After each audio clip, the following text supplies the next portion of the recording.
की जा रही है, तो जल्द ही आपको वो भी मिलने वाली है। लेकिन अभी के लिए जरा इस सवाल पर आ जाते हैं कि विटामिन बी जो है हमारा वो कितने भागों में होता है। अब देखो सबसे पहले आता है जिसे हम नाम देते हैं हमारा विटामिन बी1। अब बी1 की बात करूंगी,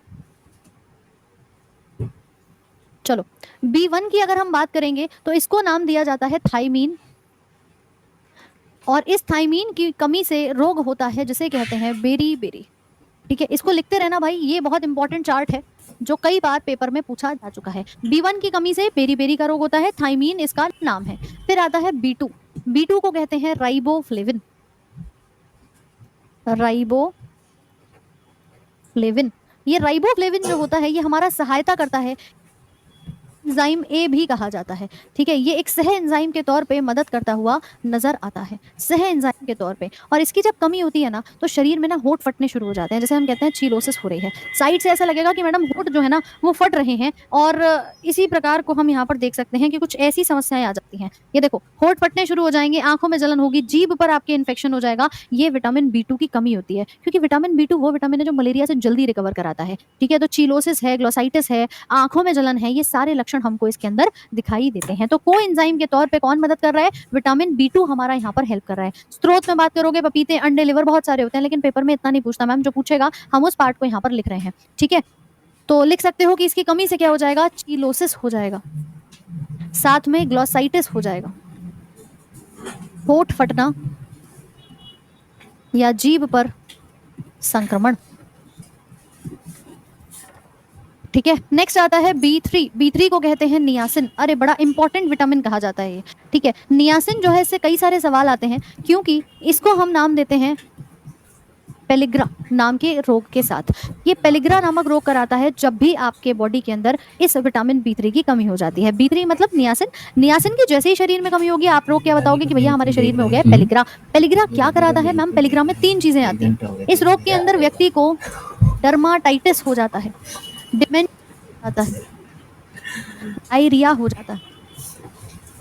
ठीक है, इसे कहते हैं पेलिग्रा। ठीक है भाई, इसी को पेलिग्रा कहा जाता है। दूसरी बात, इन तीनों में क्या दिखाई देगा कि मैम जब भी बी3 की कमी होगी तो ये पेलिग्रा से बचाने का भी तो काम करता है, तो बी3 को ही हम क्या नाम देते हैं? Vitamin PP. आपसे पूछा जाता है विटामिन पीपी किसे कहेंगे? इसका मतलब पेलिग्रा निवारक कारक, पेलिग्रा प्रिवेंटिव, यही विटामिन हमारा कहा जाता है, पेलिग्रा निवारक। ठीक है, तो इसकी कमी से सबसे पहला लक्षण ई, जैसे हम कहते हैं ना 4D 3D, तो उसमें सबसे पहले देखो त्वचा पर इन्फेक्शन होगा, तो कहा जाता है डर्मा। डर्मा मतलब त्वचा, आइटिस मतलब इन्फेक्शन, डर्माटाइटिस इसे कहा जाता है। डिमेंशिया का मतलब होता है भूलने की बीमारी, कि मैम अभी तो आपने याद कराया था और अभी मैं भूल गया, इसी को डर्माटाइटिस यहाँ पर कहा जाता है। ठीक है, और साथ साथ में डायरिया हो गया, अगर ये भी नहीं संभला तो मैम डेथ हो जाएगी, तो इसीलिए इसको 4D यहाँ पर कहते हैं कि 4D वाली बीमारियां आपको दिखाई दे रही हैं। 3D या 4D, अगर डेथ आ रही है तो 4D के नाम से आप इसको जानते हो। ये देखो कुछ इस प्रकार से हाथ पर पूरे रैशेस से हो जाते हैं, किसके अंदर? डर्माटाइटिस के अंदर, यानी कि यही वाली वो बीमारी है जो हमारे स्किन पर इन्फेक्शन कराती है।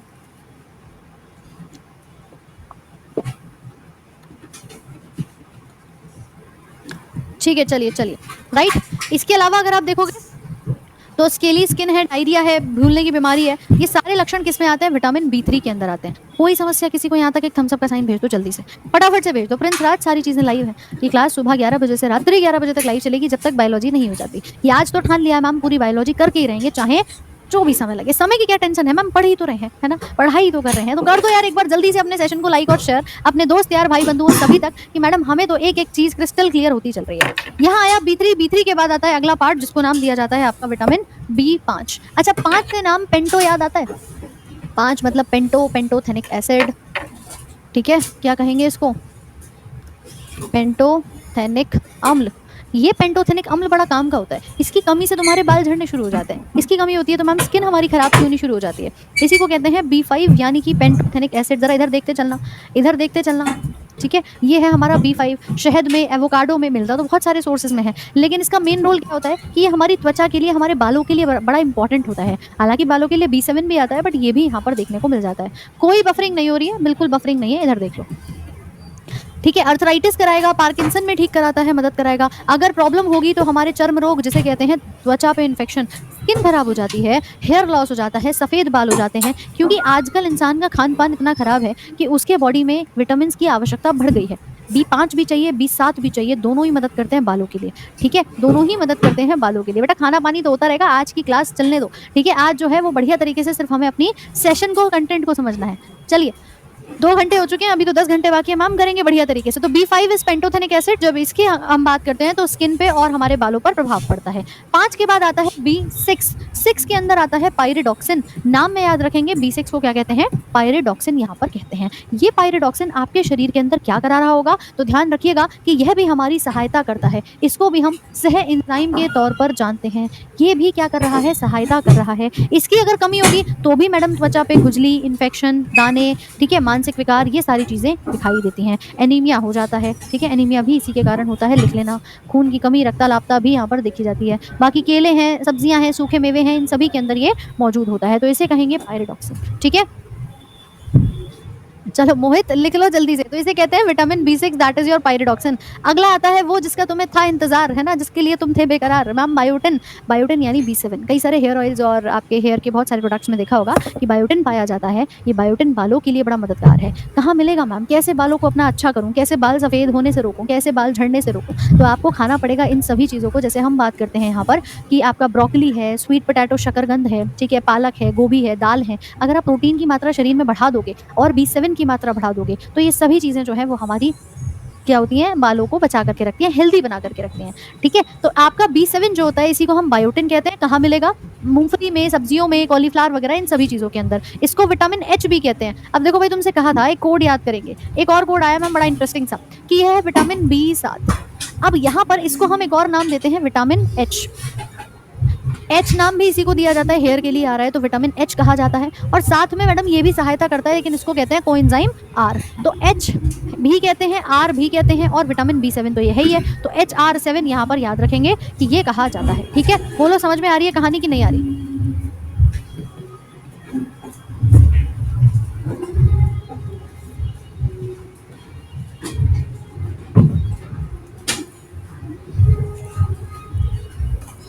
बिल्कुल सही, ठीक है। बाकी ये पाचन में मदद करेगा, आपके कार्बोहाइड्रेट्स, फैट्स और प्रोटीन को भी पचाने में मदद करता है। प्लस बालों में और नाखूनों में, कि मैम ये हमारे बालों को क्या करता है, मेंटेन करता है, हमारे बालों को झड़ने नहीं देता, सफ़ेद नहीं होने देता। साथ में मैं बात करूँ कि ये हमारी आंतों में प्रॉब्लम नहीं आने देता। कंजक्टिवाइटिस, आंखों में इन्फेक्शन हो जाती है, आंत में, आंखों में, सब में बचा करके रखता है। इसी को नाम दिया जाता है आपका विटामिन B7। तो ध्यान रखिएगा, विटामिन B7 को हम विटामिन H के नाम से भी जानते हैं और कोएंजाइम R के नाम से भी जाना जाता है। नेक्स्ट आता है जिसे कहते हैं विटामिन B9। ये B9 जो होता है ना, यही होता है जब मम्मी तुम्हें डॉक्टर साहब के पास ले जाती हैं और कहती है डॉक्टर साहब हमारा बच्चा खाता तो बहुत है लेकिन इसकी बॉडी में लगता नहीं है, एब्जॉर्ब नहीं कर पा रहा, आखिर समस्या क्या है, इसका विकास नहीं हो रहा। कई बार सुना है कि नहीं सुना भाई, एक बात बताओ, सुना है ना। तो इसी को यहाँ पर कहते हैं कि ये B9 है, फोलेट है, फोलिक एसिड कहा जाएगा। यानी कि इसी के कारण हमारे शरीर में आयरन की डेफिशिएंसी जो है वो देखी जाती है अगर आप B9 के सोर्सेस यहाँ पर नहीं ले रहे हो, है ना। मेरी कार का नंबर है, अच्छा चलो बहुत बढ़िया है, तुम्हारी कार का नंबर है तो ठीक है। तो नेक्स्ट यहाँ पर ध्यान देंगे कि हमारे इसमें पपीते में, संतरे में, दाल में कई सारे ऐसे सोर्सेस हैं मैम। पालक के अंदर बड़ा अच्छा मिलता है, तो इसे कहते हैं फोलिक एसिड या फोलेट के नाम से इसको जाना जाता है। हरी पत्तेदार सब्जियों में, दालों में मिलेगा और जो खाना तुमने खाया है उसको पचाने में मदद है। खा तो लिया लेकिन उसका डाइजेशन के बाद एब्जॉर्प्शन कैसे होगा, पचा तो तुमने लिया लेकिन एब्जॉर्ब तो करना है ना बॉडी को, उसे कराने में मदद करता है हमारा विटामिन B9 जिसको फोलेट के नाम से जाना जाता है, ठीक है। साथ ही साथ में डीएनए में बदलाव नहीं होने देता, डीएनए में चेंज नहीं होने देता, भूख को बढ़ाता है। वही जो मम्मी चाहती है कि डॉक्टर साहब इसकी भूख बढ़ जाए, है ना, भूख बढ़ जाए।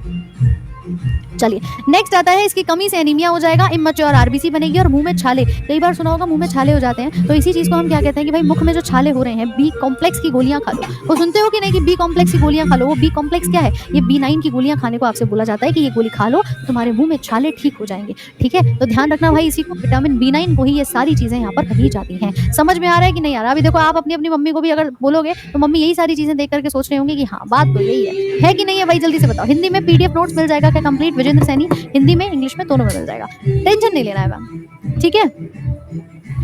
चलो पेट की चार्जिंग कम हो गई है तो भाई खाना वाना खा लो साथ में, तुम तो खाना खाते रहोगे ठीक है, लेकिन मैडम पढ़ाना नहीं रोकेंगी, मैडम की क्लास यूं ही लगातार चलती रहेगी, खाना पीना एक तरफ, आज पहले पूरे 12 घंटे की क्लास। नेक्स्ट बात करते हैं, आता है लास्ट जिसको विटामिन B12 कहा जाता है। ये विटामिन B12 मेजरली हमारे एनिमल सोर्सेज में मिलता है, मतलब प्लांट में ना बड़ा कम मिलता है, लेकिन फिर भी हम इसको यहाँ पर देख लेते हैं, हमारे अलग अलग दाल में, राजमा में मिल ही जाता है कहीं ना कहीं, तो इसको कहा जाता है B12। और ये B12 का नाम होता है साइनोकोबालामीन। क्या नाम है? साइनोकोबालामीन नाम है। साइनोकोबालामीन वो विटामिन है जिसकी जिसकी कमी से एनीमिया होता है, मेगालोब्लास्टिक एनीमिया कहा जाता है। ये ऐसा विटामिन है जो कि आपके शरीर के अंदर क्या कराएगा, आपके शरीर में एक धातु की उपस्थिति दिलाता है जिसको कोबाल्ट कहते हैं। ये इस विटामिन में क्या है, एक धातु की उपस्थिति दिखाई देती है जिसको हम कोबाल्ट का नाम यहाँ पर कहते हैं। ठीक है, नेक्स्ट आता है कि कहाँ मिलेगा, तो स्पाइरुलिना में मिलता है। स्पाइरुलिना एक प्रकार की शैवाल है। स्पाइरुलिना एक प्रकार की शैवाल है, मीट, मछली, अंडे इन सभी के अंदर मिलता है। और इसकी कमी के कारण देखो ध्यान रखना, ये नाम पूछा जा चुका है, मेगालोब्लास्टिक एनीमिया कहा जाता है। ठीक है, मेगालोब्लास्टिक एनीमिया का नाम इसके लिए दिया जाता है। करेक्ट। अब बताओ बी सारे याद हुए कि नहीं। ये अब तक हमने जो बात करी थी कि मैम बी कॉम्प्लेक्स हमारे ये सारे के सारे विटामिन मिलकर के बनाते हैं, जिसके अंदर हम ये पूरी की पूरी टेबल को ध्यान रखेंगे कि B1 is thiamine, B2 riboflavin, B3 niacin, B5 panto, B6 pyridoxine, B7 से बायोटिन, 9 से फोलेट और 12 से साइनोकोबालामीन। हाँ भाई जल्दी से बताओ, CR7 रोनाल्डो को कहते हैं। अच्छा हाँ, तो कोई बात नहीं, तुम जरा इसको ध्यान रखना कि बी के विटामिन B7 को HR7 के कोड से याद रखना। ठीक है, चलो याद हुआ ना, बस मैम याद होना चाहिए। Last but not the least इसको हम कहेंगे विटामिन सी। ये सारे के सारे बी कॉम्प्लेक्स थे। अब आता है वो जिसका नाम है विटामिन सी, और विटामिन सी को ही हम क्या कहते हैं, एस्कॉर्बिक एसिड कहते हैं। कि मैडम ये विटामिन मिलेगा कहाँ, खट्टे फलों में मिलता है। सबकी जुबान पे एक ही नाम, की कहाँ मिलेगा, खट्टे फलों के अंदर मिलता है। यानी कि मैम असलियत में मिलता है क्या, नहीं। सबसे ज्यादा मात्रा इसकी कहाँ होती है, ये पाया जाता है आपके अमरूद में, आपके आंवला के अंदर, बाकी खट्टे फलों में। तो मेजर सोर्सेज अगर आपसे पूछा जाए ना, तो ये नाम बता देना कि अमरूद में, आंवला में, इनमें ये ज्यादातर मिलता है। इसी को कहते हैं एस्कॉर्बिक एसिड। और इसके जो सोर्स है वो आपके सामने है, पपीता, अमरूद, खट्टे फल, टमाटर, गाजर, सबके अंदर कहीं ना कहीं थोड़ी थोड़ी मात्रा इसकी देखी जाती है। और यही विटामिन सी बड़ा काम का विटामिन है। कि मैम पूरे कोरोना काल में एक ही तो गोली खाई थी विटामिन सी की, लिमसी की, खट्टी खट्टी सी गोली जो है वो दे दी जाती है।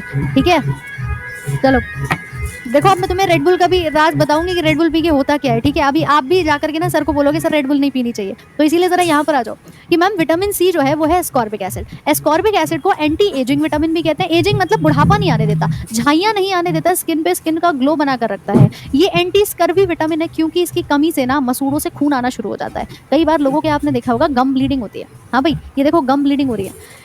तो मैं एलपी की बात कर रहे हो, मैं तो तुम्हें यहाँ रेलवे और एसएससी हर प्रकार से सारे एग्जाम के लिए महत्वपूर्ण साइंस करा रही हूँ। केवल रेलवे नहीं मैडम, सारा कुछ। इस बार 2.5 लाख से ऊपर पद आया ना, तो जितनी वैकेंसी है, आप में से जितने साथी हमारे साथ मौजूद हैं, मेरी तो यही एक विश रहेगी कि आप सबका सिलेक्शन हो, जो जो आप लोग अपनी वैकेंसी में जुड़ना चाहते हो। ठीक है, तो भाई आ रहा हो मजा, तो सेशन को शेयर कर देना एक बार दिल से, ईमानदारी से, कि मैम ये पूरी मेहनत जो है वो सफल होनी चाहिए और आप लोग का सपोर्ट बना रहना चाहिए। और बाकी सिलेक्शन का पूरा चल ही रहा है मैम हिसाब किताब। साइंस से एक भी क्वेश्चन बाहर है। ठीक है, ये किसका पिक ले आई, इसके मसूड़ों से खून बह रहा था, उसको कहते हैं स्कर्वी। इस बीमारी को नाम दिया जाता है स्कर्वी का। तो ध्यान देना कि विटामिन सी की कमी से रोग होता है स्कर्वी, मसूड़ों से खून बहना शुरू हो जाता है। इसी को हम क्या कहते हैं कि ये कैंसर से बचाता है, वायरस से बचाता है, स्कर्वी से बचाता है। तो मैम ये सारे के सारे नाम जो है ना वो हमारे इसी विटामिन सी के होते हैं। दूसरा इसका कॉमन नाम होता है E300।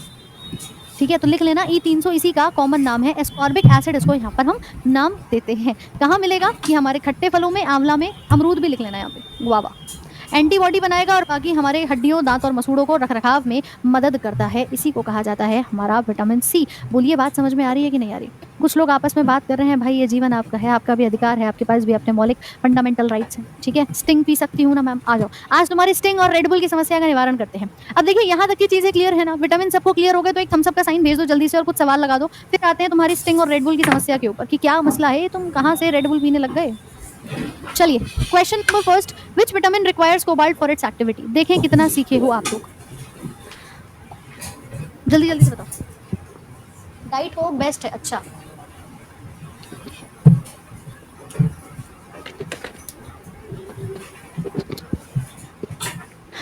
ऑलराइट, सबका आंसर आ चुका है। Option number A vitamin B12 इसको कहा जाता है। ये विटामिन B12 के अंदर ही क्या पाया जाता है, कोबाल्ट हमारा पाया जाता है, साइनोकोबालामीन इसको हम यहाँ पर नाम देते हैं। नेक्स्ट क्वेश्चन, कौन सा विटामिन हमें पेलिग्रा से बचाता है। कौन सा विटामिन पेलिग्रा से बचाता है। नीट वाले भी क्लास लगा सकते हैं क्या। देखिए नीट के लिए थोड़ा सा भी लेवल और हाई करना पड़ेगा, लेकिन आप बेसिक जो NCERT हम यहाँ पर पढ़ रहे हैं इसको पढ़ सकते हैं, कोई समस्या नहीं है।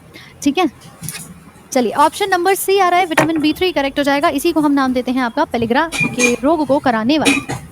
जो लोग मक्का बहुत खाते हैं ना, उनके अंदर विटामिन B3 की कमी हो जाती है, तब पेलिग्रा का रोग बन जाता है।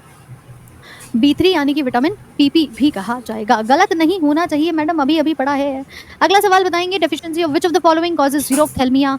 चाहे तुम SSC में देखो, CHSL में देखो, आने वाला है CPO, CGL, मैम हर तरफ हर प्रकार से विज्ञान के सारे जो टॉपिक्स हैं ना, पहले वही कर रहे हैं जो इम्पोर्टेंट है, पहले वही जो आपके इम्पोर्टेंट है।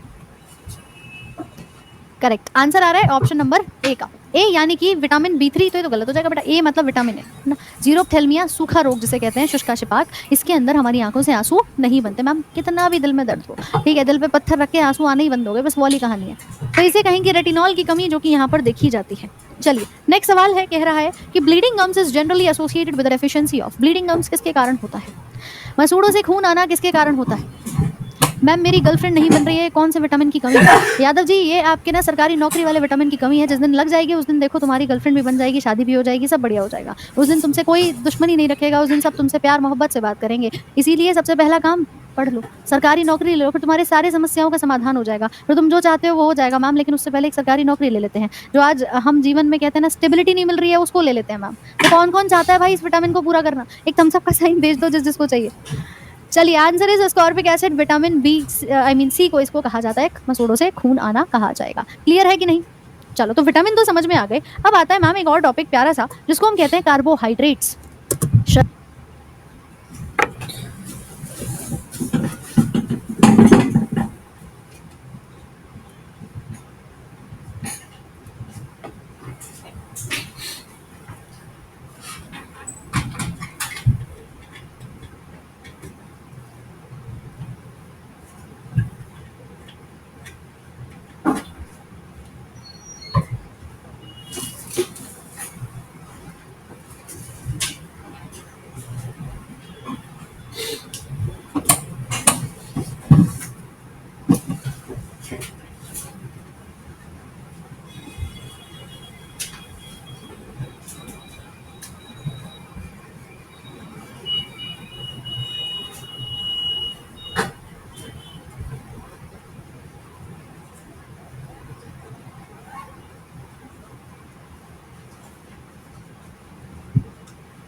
शर्करा, मीठा, मीठे की क्रेविंग सबको होती है और मीठा चाहिए भी सबको, ठीक है, लेकिन जब भी हम बात करते हैं कार्बोहाइड्रेट की, जिसको कहते हैं शर्करा, इस शब्द का ही मतलब क्या है, मीठे से संबंधित लगता है, बट इसमें देखो दो वर्ड आ रहे हैं, अब जरा फिर से शब्दों को तोड़ो, कार्बन प्लस हाइड्रेट, हाइड्रेट्स यानी कि जिसको हम कहते हैं कार्बन होगा और एक पानी का मॉलिक्यूल होगा, मतलब अगर मैं इसका एक कॉमन फॉर्मूला बनाऊं तो CH2O होल पावर x लिख सकती हूँ कि नहीं, क्यों भाई जल्दी से बताओ मुझे एक बार, PDF मिलेगा, मिलेगा यार, क्लास तो खत्म हो रही तो PDF तभी तो मिलेगा।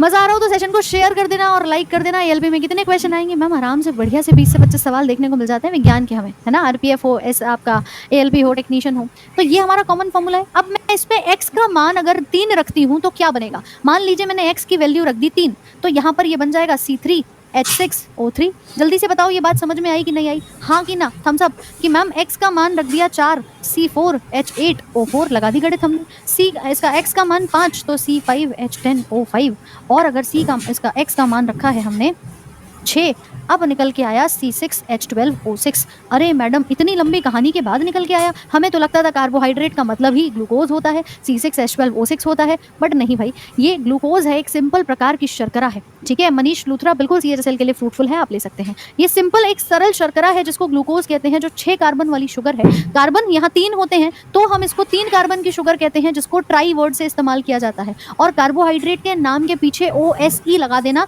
तो तुम्हें भी पता चल जाएगा कि हाँ भैया ये कार्बोहाइड्रेट है। क्या बन गया, ट्रायोज बन गया। 4 कार्बन है, बनाओ टेट्रोज बन जाएगा।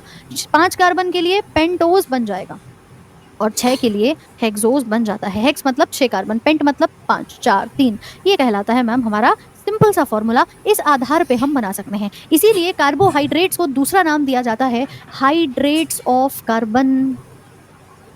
कोई समस्या किसी को कि मैम इसे क्यों कहा आपने इतना बड़ा नाम? कि भैया कार्बन के हाइड्रेट्स हैं, इसमें कार्बन और H2O दोनों ही पाए जाते हैं। बिल्कुल होती है। देखो क्लास डेली चलती है सुबह के 11 बजे रैंकर्स गुरुकुल पे, और मैं ही आपको रोज शाम 5 बजे हमारा यूट्यूब चैनल है आरजी स्टेट एग्जाम, वहां पर भी रेलवे भर्ती के लिए 28 दिन 28 मैराथन करा रही हूँ डेली, तो आप लोग वहां पर भी जुड़ सकते हो अपनी रेगुलर क्लासेस में। आज तो मैडम ये वन शॉट चली रही है, लेकिन सवालों को मॉक टेस्ट को लगाने के लिए सारे PYQ तुम्हें वहां कराए जा रहे हैं। रोज शाम 5 बजे आरजी स्टेट एग्जाम के यूट्यूब चैनल पे 28 दिन 28 मैराथन सर्च कर लेना, और आपके रोज सुबह 11 बजे रैंकर्स गुरुकुल यूट्यूब चैनल पर, ठीक है। चलिए, तो इसे कहा जाता है हाइड्रेट्स ऑफ कार्बन। दूसरा कि मैम सुबह से कुछ नहीं खाया था, अचानक से एक मीठा मिल गया, रोटी मिल गई, तो बॉडी में ना एनर्जी आ गई, इसीलिए इनको कहते हैं आपातकाल ऊर्जा स्रोत। अभी तुम्हें एक चॉकलेट दे दी जाए तुरंत एनर्जी आ जाएगी। कि मैडम आप सुबह से बोल रही हो, आपके शरीर में एनर्जी जो है वो कम हो चुकी होगी, तो आपको क्या खाना चाहिए? इस समय पर आपको खाना चाहिए कि आपको यहाँ पर कार्बोहाइड्रेट की जरूरत है, आपको यहाँ पर शुगर की जरूरत है, आपको यहाँ पर एनर्जी की जरूरत है, तो इन्हें कहते हैं आपातकाल ऊर्जा स्रोत। ये प्रश्न भी पूछा गया है, आपातकाल ऊर्जा स्रोत। अच्छा, कितनी एनर्जी हमें प्रतिदिन कार्बोहाइड्रेट्स की चाहिए होती है? तो लगभग 400 से 700 ग्राम प्रतिदिन, ठीक है, पर डे अप्रोक्सीमेटली इतना कार्बोहाइड्रेट हमें चाहिए होता है, इससे ज़्यादा नहीं चाहिए। अब इसी के 3-4 प्रकार होते हैं। ये कार्बोहाइड्रेट हमारे कभी कभी एक सिंगल फॉर्म में रहते हैं, जैसे कि ये हमारी सरल शर्करा है, हेक्सोज वाली, ये सरल शर्करा है। कभी कभी ये शर्करा एक अकेले यूनिट में रहती है, कभी कभी ये 2 के साथ जुड़कर रहती है, कभी बहुत सारे जुड़ करके रहती हैं, ठीक है। चलो, तो अगर मैं बात करूं, एक वर्ड आता है शुगर। शुगर किसे कहते हैं? शुगर मतलब वो कार्बोहाइड्रेट जो पानी में घुल जाते हैं, that are soluble in water and taste sweet. इनमें स्वाद कैसा होता है? मीठा होता है, और पानी में घुल जाते हैं। चीनी को पानी में डालोगे तो क्या होगा मैम? मीठा पानी हो जाएगा, वो घुल भी जाएगी और स्वाद भी मीठा हो जाता है। तो इसी को कहा जाता है शुगर, यानी कि जो चीनी की आप बात करते हो ना, ये चीनी कार्बोहाइड्रेट्स का एक रूप होती है, क्योंकि स्रोत तो बहुत सारे होते हैं। अगर मैं यहाँ पर इनके सोर्स की बात करूँ कि कहाँ से मिलेगा आपको ये, तो आपको मिलेगा चावल में, अनाज में, इसके अलावा हम बात करेंगे आपके चीनी में, मीठे पदार्थ में, ठीक है। इन सभी के अंदर, गन्ने वगैरह में हमें कार्बोहाइड्रेट्स मिल जाते हैं। तो इसी में हम अगर चीनी की बात करेंगे, तो चीनी वो भाग है जो पानी में घुल जाता है। अब इसके 3 पार्ट होते हैं, कार्बोहाइड्रेट के 3 पार्ट होते हैं। पहला कहलाता है मोनोसैकेराइड, दूसरा होता है डाइसैकेराइड, और तीसरा होता है पॉलीसैकेराइड, ठीक है। मोनोसैकेराइड नाम से समझ रहे हो कि मोनो वर्ड का मतलब क्या होता है? एक अकेला, और सैकेराइड सैकरीन से आ रहा है, सैकरीन मतलब शुगर। जिसमें एक प्रकार की शुगर होती है उसे मोनोसैकेराइड कहते हैं, जिसमें 2 प्रकार की होती हैं, 2 जोड़ देते हैं उनको डाइसैकेराइड कहते हैं, और जिसमें बहुत सारी होती हैं उनको पॉलीसैकेराइड कहा जाता है। गुलशन कुमार बिल्कुल ले सकते हो, बिहार पुलिस के लिए बिल्कुल कर सकते हो, CDS के लिए, बिहार पुलिस के लिए, आप हर एक एग्जाम के लिए ले सकते हो, ठीक है। चलिए, पेलिग्रा रोग से शरीर के अंदर डर्मेटाइटिस हो जाता है, स्किन पे इन्फेक्शन, डायरिया हो जाते हैं, लूज मोशंस और भूलने की बीमारी हो जाती है, राइट। चलो, अवधेश कुमार बहुत बढ़िया भाई। लिखेंगे अब यहाँ पे मोनोसैकेराइड का उदाहरण बताइए क्या होगा, जल्दी से कमेंट सेक्शन में बताओ कौन सा उदाहरण होगा मोनोसैकेराइड का जो सिर्फ एक प्रकार की शुगर से बने हैं। मैडम ग्लूकोज आएगा, फ्रक्टोज आएगा, और गैलेक्टोज आता है। ये एनर्जी तो देते हैं, लेकिन सिर्फ एक ही प्रकार के बने होते हैं, तो हमें उतनी एनर्जी नहीं मिलती जितनी नॉर्मल मिलनी चाहिए, मैम उतनी मिल जाती है, ठीक है। यहाँ पर ग्लूकोज, मोनो मतलब एक, ये हो गया हमारा फ्रक्टोज और गैलेक्टोज। ये तीनों क्या कहलाए जाते हैं? हमारे सरल शर्करा, या जो एक ही प्रकार की कार्बन से, शुगर से मिलकर के बने होते हैं, उसको हम नाम देते हैं, ठीक है। अब सुनो ज़रा, ग्लूकोज तो ठीक है मैम, मैं अगर इसी ग्लूकोज को एक और ग्लूकोज से मिला दूं तो बताओ क्या होगा? जल्दी से बताओ। अगर मैडम मैं एक ग्लूकोज के साथ दूसरा ग्लूकोज मिला दूं तो क्या बनेगा? आप बोलोगे मैडम फिर ना एक शुगर बनती है जिसको कहते हैं माल्टोज। क्या कहते हैं? माल्टोज कहते हैं। ये माल्टोज जो है ये पाई जाती है आपके शराब के उत्पाद में। जो अभी कह रहे थे मैम एक काम करो, आप ना रेड बुल पी लो, आपको एनर्जी मिल जाएगी, आप अपनी क्लास ले पाओगे। तुम्हें पता है रेड बुल में कितना ज़्यादा मीठा होता है? रेड बुल में एक ग्लूकोज नहीं होती, एक ग्लूकोज तो हमें मीठा कर ही देती है, यहाँ 2-2 ग्लूकोज लगी होती है मैम। यही रेड बुल में है, यही स्टिंग में है, तो मत पिया करो, तुम्हारे बॉडी में डबल एनर्जी और साथ साथ में आपको शुगर बढ़ाने की समस्या और हो जाएगी। कि कह रहे थे मैडम रेड बुल पी करके आपको एनर्जी मिल जाएगी। समझ पा रहे हो कि नहीं? तो आज के बाद से नहीं, ठीक है, बिल्कुल नहीं करना है, क्योंकि ऑलरेडी इसी वजह से आज देख रहे हो आपके कई सारे लोगों को अभी यंग एज पर ही क्या हो रही है, डायबिटीज़ होनी शुरू हो गई है। क्यों? क्योंकि वो ध्यान नहीं देते, कार्बोनेटेड बेवरेजेस बहुत ज़्यादा मात्रा में पी रहे हैं। तो आपको भी नहीं पीनी चाहिए। अगली बार जाकर सर को भी मना करना कि sir not good for health. चलिए, ग्लूकोज और ग्लूकोज मिल गया, किस में बना? माल्टोज में। साथ में यहीं पर हमारा जितने भी शराब के उत्पाद हैं उनमें पाया जाता है।